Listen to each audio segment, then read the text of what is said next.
तो आज हम लोग पढ़ने वाले हैं सीएजी के बारे में। सीएजी को हम लोग बोलते हैं नियंत्रक एवं महालेखा परीक्षक, जिसका फुल फॉर्म होता है controller and auditor general of India.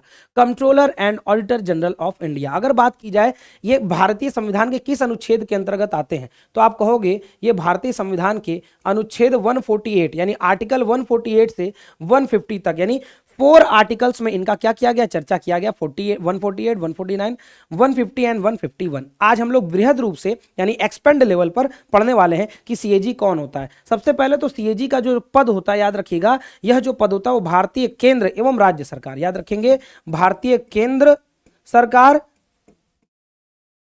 तथा राज्य सरकार, राज्य सरकार, इन दोनों के वित्त का पूरा हिसाब। वित्त का अर्थ क्या होता है? वित्त का अर्थ क्या होता है दोस्तों? वित्त का अर्थ होता है अर्थ यानी कि धन। वित्त का पूरा हिसाब जो रखता है, पूरा हिसाब जो रखता है, हिसाब रखने वाला जो कहलाता है वो कौन कहलाता है? वही कहलाता है सीएजी। बोलना हम लोग सीखेंगे कंट्रोलर एंड कंट्रोलर, याद रखिए कंट्रोलर नहीं, हल्का सा मोर पर, controller and auditor general of India. यानी ये ऑडिट करने का काम करते हैं कि हमारे भारतीय वर्तमान की जो केंद्र सरकार है और जो भी राज्यों की सरकार है, ये जितने भी प्रकार के तमाम आप लोग देखते होंगे कि ये लोग फंड रिलीज करते हैं। ये लोग क्या करते हैं? फंड रिलीज करते हैं। ये लोग फंड रिलीज करते हैं।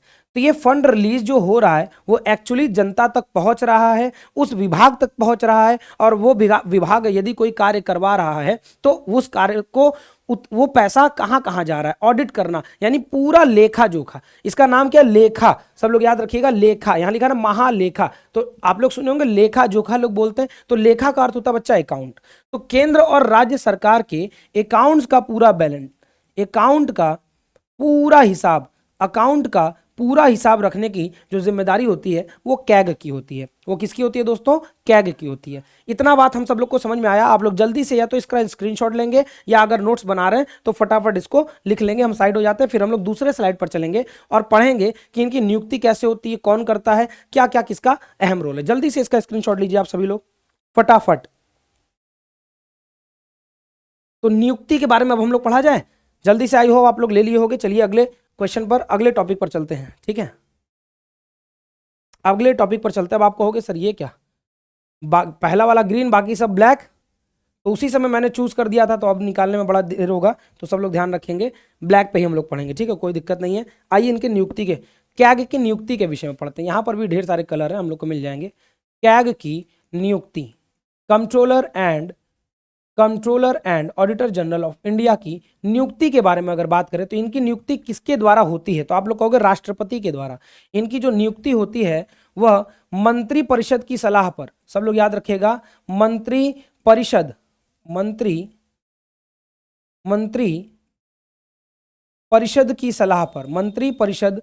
की सलाह पर, मंत्री परिषद की सलाह पर किसके द्वारा की जाती है? राष्ट्रपति के द्वारा की जाती है। सब लोग याद रखेंगे, इनकी जो नियुक्ति है वह मंत्री परिषद की सलाह पर राष्ट्रपति के द्वारा की जाती है। अभी आपके सभी प्रश्नों का उत्तर मेरे द्वारा दिया जाएगा। सब लोग बड़े ही धैर्य से बस नोट डाउन करेंगे, और यदि कोई भी प्रश्न आप पूछ सकते हो, लेकिन बड़े आराम से अगर आप लेक्चर को देखोगे तो आपको चीजें बहुत ही आराम से दिखेंगी, चीजें समझ में आएंगी। ठीक है, ध्यान से समझिएगा। मंत्री, अब हम लोग कहेंगे कैग की नियुक्ति कौन करता है? वो पद, कैग का जो पद है उसकी नियुक्ति कौन करता है? कैग की नियुक्ति मंत्री परिषद की सलाह पर राष्ट्रपति के द्वारा की जाती है। मुझे पता है आपके दिमाग में क्या प्रश्न आ रहा है। आपके दिमाग में प्रश्न आ रहा है सर, राष्ट्रपति के द्वारा अगर की जाती है और मंत्री परिषद के सलाह पर की जाती है, और यही मंत्री परिषद के का लेखा जोखा कैग रखता है, तो इन दोनों में तो सेटिंग हो सकता है। लेकिन देखिए आगे उन्हीं चीजों को हम लोग पढ़ेंगे, लेकिन फिलहाल अभी हम लोग नियुक्ति के बारे में पढ़ रहे हैं। उसके बाद हम लोग अब क्या पढ़ेंगे? कार्यकाल के बारे में। ठीक है, एक हो गया ये, एक हो गया इसका कार्यकाल। आगे अभी सबका जवाब आपको देंगे, बस थोड़ा सा आप लोग धैर्य बनाकर रखिए। कार्यकाल क्या होता है? कार्यकाल का मतलब क्या होता है? Time period. तो आप लोग याद रखोगे जो कैग का कार्यकाल है वो या तो 6 वर्ष का होता है, और या तो 65 वर्ष की उम्र तक का, 65 वर्ष की उम्र तक, आयु तक। आप कहोगे सर इसका क्या अर्थ है? इन दोनों में से कोई एक। देखो कोई भी व्यक्ति जो भारत, जैसे संजय मूर्ति जी वर्तमान में क्या कैग है, चलिए यहां पर लिख देते हैं, वर्तमान में जो कैग हैं, वर्तमान के जो हमारे कैग हैं, controller and auditor general of India, उनका नाम क्या है? संजय मूर्ति। क्या नाम है दोस्तों?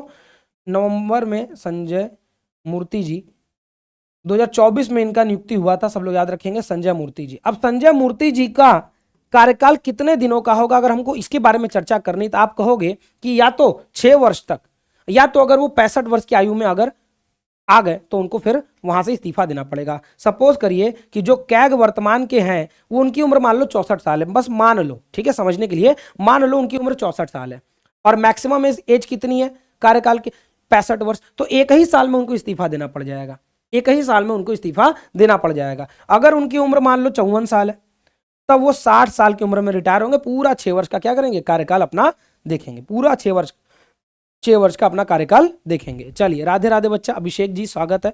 हाँ बिल्कुल सही, देखिए अभिषेक जी ने कमेंट भी किया। तो फटाफट सब लोग याद रखिए कि इनकी जो नियुक्ति होती है वो राष्ट्रपति के द्वारा होती है, लेकिन किसकी सलाह पर, मंत्रिपरिषद की सलाह पर। दूसरा, इनका जो कार्यकाल होता है वो 6 वर्ष का या फिर 65 वर्ष की, दोनों में से जो पहले हो जाए, चाहे वो 6 वर्ष तक उनका वो शासन हो जाए, मतलब उनका कार्य हो जाए, और 65 वर्ष का। एक और बात याद रखें कि इनका कार्यकाल, इनकी नियुक्ति होती है, याद रखिएगा इनका नियुक्ति होता है बच्चा, ठीक है, निर्वाचन नहीं होता है, हम लोग याद रखेंगे नियुक्ति इनका होता है, इनका निर्वाचन नहीं होता। पेपर में एक ये भी प्रश्न आता है कि इनको चुना जाता है कि नियुक्ति की जाती है, तो आप कहोगे इनकी नियुक्ति की जाती है, इनका निर्वाचन नहीं होता है, ये बात हम लोग याद रखेंगे। चलिए, अब अगर बात करें कि ये अपना इस्तीफा किसको सौंपेंगे, मान लीजिए इनकी उम्र हो गई या फिर कुछ ऐसी घटनाएं हो गई, तो इस्तीफा किसको देंगे ये, याद रखिएगा ये इस्तीफा राष्ट्रपति को ही देंगे। इस्तीफा बराबर किसको, आप लोग लिख लीजिएगा दोस्तों, राष्ट्रपति को। ये अपना इस्तीफा किसको सौंपेंगे, राष्ट्रपति को सौंपेंगे। अब हम कहेंगे अगर समय से पहले इनको हटाना पड़ गया, समय से पहले अगर मान लो इनको हटाना है, हटाने की प्रक्रिया, इन दोनों समय से पहले मान लो ये सही कार्य नहीं कर रहे, ऐसा लगता है सबको कि ये सही कार्य नहीं कर रहे हैं, ठीक है, भारतीय संसद को ऐसा लगता है, भारत के प्रधानमंत्री को ऐसा लगता है, भारत के राष्ट्रपति को ऐसा लगता है, सबको ऐसा लगता है, तो समय से पहले हटाने की प्रक्रिया को क्या है, इनको कैसे हटाया जाएगा इनके पद से, तो आप कहोगे सर महाभियोग के द्वारा। किसके द्वारा हटा दिया जाएगा, सर महाभियोग के द्वारा। जैसे कि हम लोग सुप्रीम कोर्ट के मुख्य न्यायाधीश को हटा सकते हैं, जैसे कि हमारा देश के संविधान में सुप्रीम कोर्ट के मुख्य न्यायाधीश चीफ जस्टिस ऑफ इंडिया वर्तमान में कौन है, जल्दी से बताइए, वर्तमान में चीफ जस्टिस ऑफ इंडिया कौन है और अभी होने कौन वाले हैं, इन दोनों प्रश्नों का उत्तर आप लोग देंगे फटाफट। तो समय से पहले हटाने की प्रक्रिया क्या कहलाती है, महाभियोग कहलाती है। अगर आपको कैग को समय से पहले हटाना है, controller and auditor general of India को अगर आपको समय से पहले हटाना है, तो वहां पर आपको क्या करना होगा, महाभियोग की प्रक्रिया अपनानी होगी, अर्थात दोनों सदनों में उपस्थित सदस्यों का 2/3 बहुमत, यानी कि विशेष बहुमत से इनको हटाया जा सकता है, जिसको हम लोग महाभियोग कहते हैं। इसको विशेष बहुमत के नाम से भी जाना जाता है। संसद के कुल सदस्य या संसद में उपस्थित सदस्यों का 2/3 बहुमत, जिसको विशेष बहुमत के नाम से भी जाना जाता है, महाभियोग के द्वारा इनको क्या किया जा सकता है, हटाया जा सकता है इनके पद से समय से पहले भी, अगर ये सही कार्य नहीं कर रहे हैं तो। आइए एक बार आप लोग से मिल लेते हैं। चलिए देखिए, बहुत बढ़िया, फिर भी जो थोड़ा कम है, 64 नहीं बता, 65 है ना।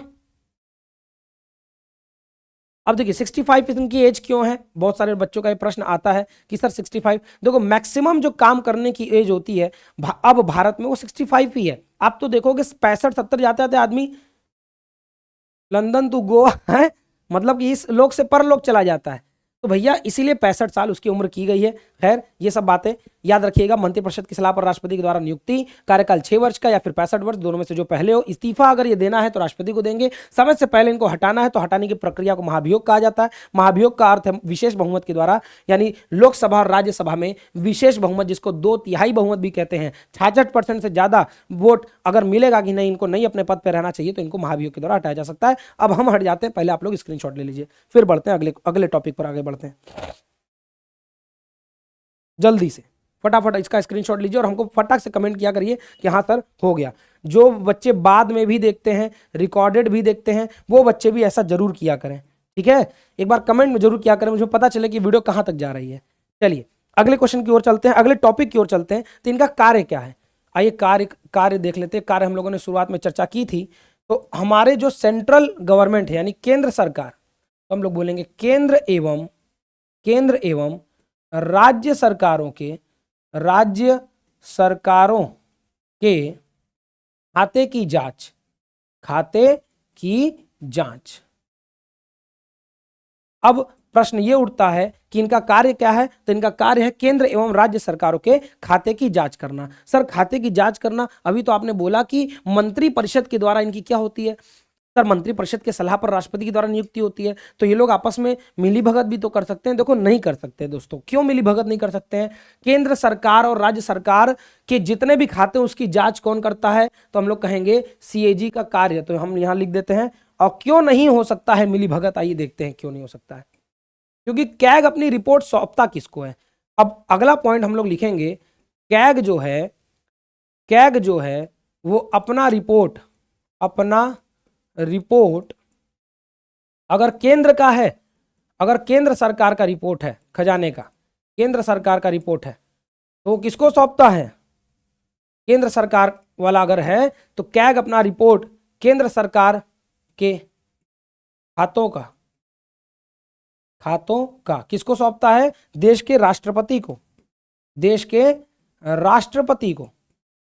और अगर अगला पॉइंट लिख देते हैं, राज्य वाला लिख देते हैं कि अगर कैग अपना रिपोर्ट राज्य सरकार, ये आप लोग समझ जाइएगा जो हमने कॉमा लगाया है, राज्य सरकार का है रिपोर्ट, तो राज्य सरकार के खातों का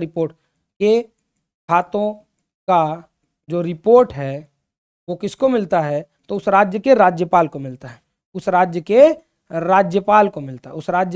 राज्यपाल यानी गवर्नर को मिलता है। इतना बात तो सबको क्लियर होगा कि कैग अपना रिपोर्ट केंद्र सरकार के खातों का अगर है तो राष्ट्रपति को, और अगर राज्य सरकारों के खातों का रिपोर्ट है तो उसको राज्यपाल को सौंपता है। ये बात तो सबको क्लियर होगी, इतना बात तो सबको क्लियर होगा। जल्दी से बताइए, जल्दी बताइए। अब देखिए होता क्या है, अब केंद्र सरकार क्या करेगी, आप लोग कुछ बोल रहे हैं? चलिए, हाँ तो भाई प्रधानमंत्री और कैग दोनों में डिफरेंस होता है ना। कैग नियुक्ति है, प्रधानमंत्री का पद जो है वो नियुक्ति तो है नहीं, तो एक प्रकार से हम लोग सांसद चुनते हैं, पार्टी क्या करती है, निर्वाचित करती है हमारे यहाँ सबसे प्रसिद्ध लीडर कौन है, तो वो दोनों बातें अलग अलग हैं, उनकी बातें अलग अलग करेंगे, ठीक है। अब देखिए जब राष्ट्रपति को रिपोर्ट मिलता है केंद्र सरकार का, जब राष्ट्रपति को रिपोर्ट मिलता है, राष्ट्रपति को जब रिपोर्ट मिलता है केंद्र सरकार का, तो ये राष्ट्रपति किसको रिपोर्ट देती है पता है? राष्ट्रपति अपना ये जो कैग का रिपोर्ट है, राष्ट्रपति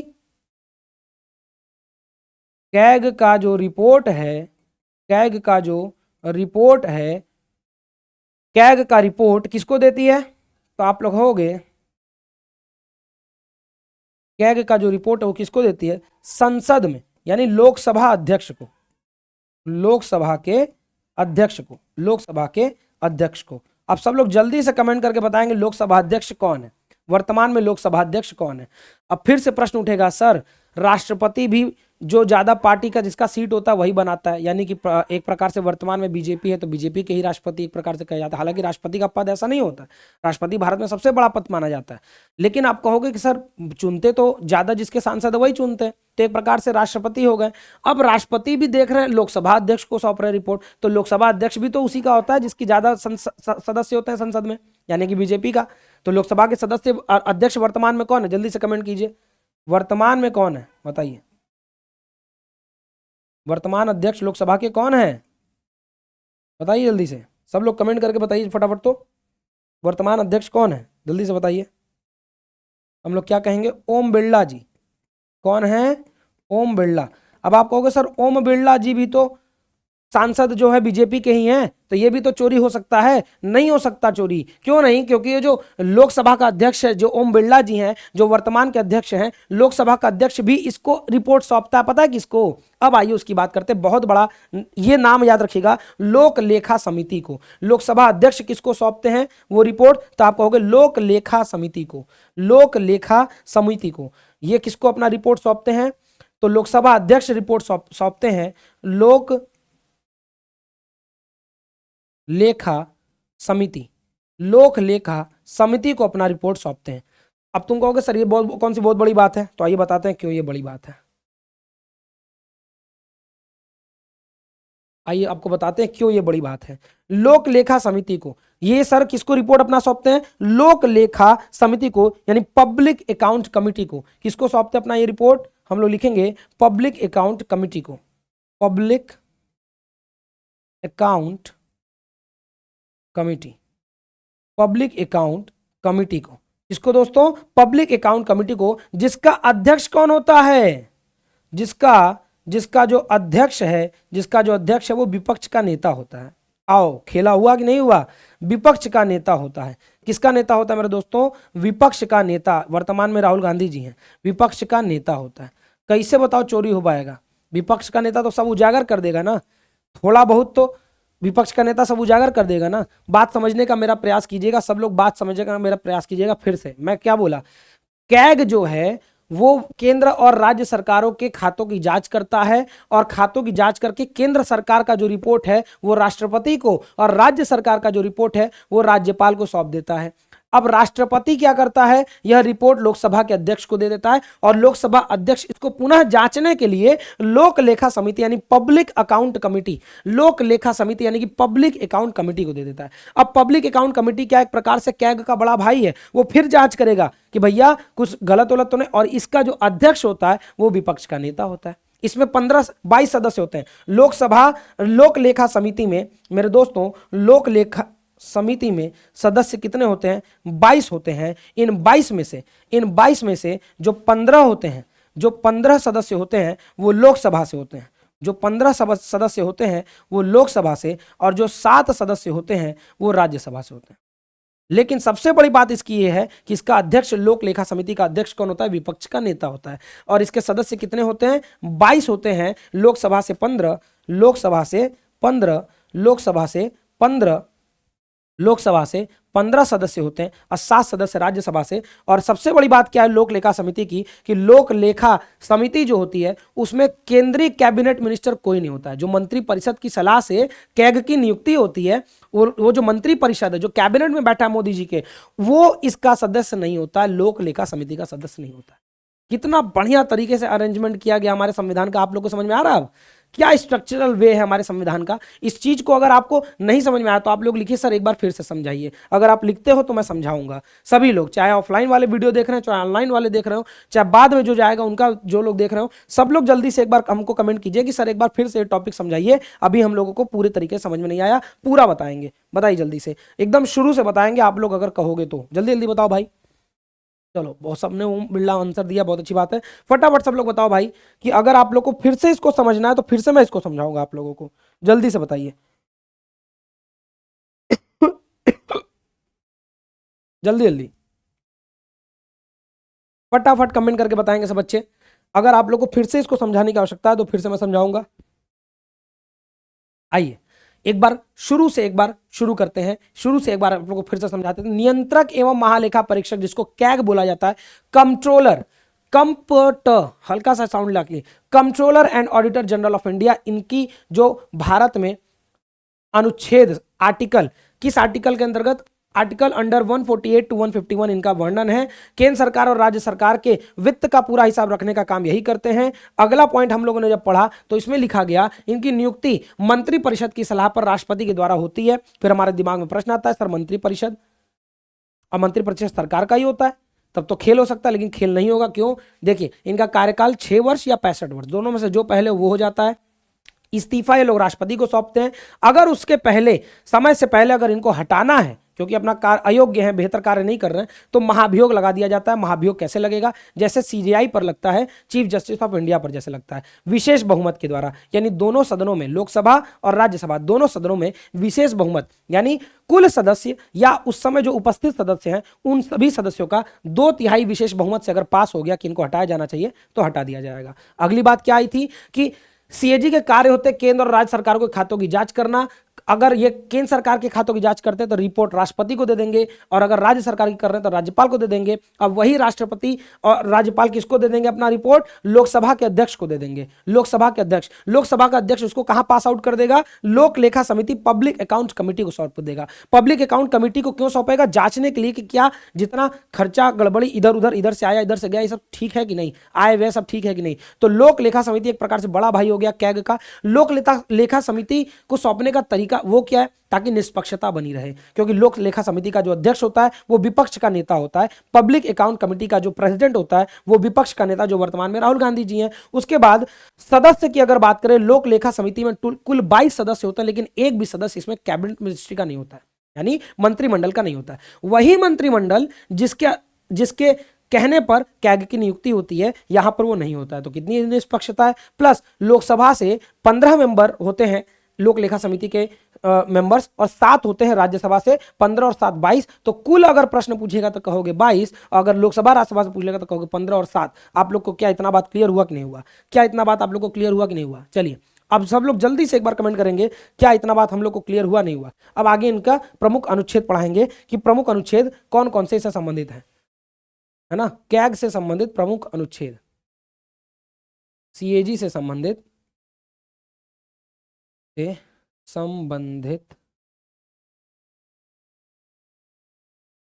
प्रमुख अनुच्छेद, प्रमुख अनुच्छेद जल्दी जल्दी थोड़ा देखेंगे, सब लोग ध्यान दीजिए। कैग से संबंधित प्रमुख अनुच्छेद, चलिए हम लोग कहेंगे पहला अनुच्छेद कौन सा, तो पहला आर्टिकल नंबर 148। सब लोग ध्यान देंगे, जल्दी जल्दी बताएंगे। जी सर क्लियर क्लियर क्लियर, बहुत अच्छी बात है। नोट्स बनाते हुए चला करो बच्चा। तो नियुक्ति और पद मुक्ति, यानी नियुक्ति और पद से इनकी मुक्ति, ये दोनों किसमें है? ये दोनों किसमें मेरे दोस्तों? तो 148 अनुच्छेद 148 में नियुक्ति, ठीक है, एवं पद से इनकी मुक्ति, कि पद कितना समय तक रहेगा, क्या रहेगा, नियुक्ति से संबंधित सभी बातें, कौन चुनेगा इनको, किसकी सलाह पर चुना जाएगा, ये सब जो है आर्टिकल नंबर 148 में लिखा हुआ है। आर्टिकल नंबर 148 में। अब आर्टिकल नंबर पढ़ते हैं, अनुच्छेद नंबर पढ़ते हैं 149। कौन सा पढ़ते हैं दोस्तों?